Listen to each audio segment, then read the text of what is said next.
Članice zavoda Rajhenburške zanke za izdelavo ene takšne odejce potrebujejo približno kilogram volne in med 50 in 100 ur ročnega dela. Za stanovalce doma starejših občanov Krško so jih napletle 120. Vsako so opremile tudi s podatki, kdo jo je izdelal. S tem osrečuješ sebe in druge.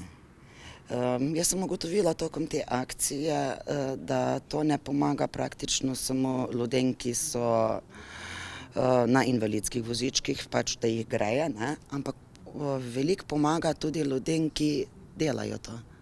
Ne? In tako da je praktično ta akcija obojestranska.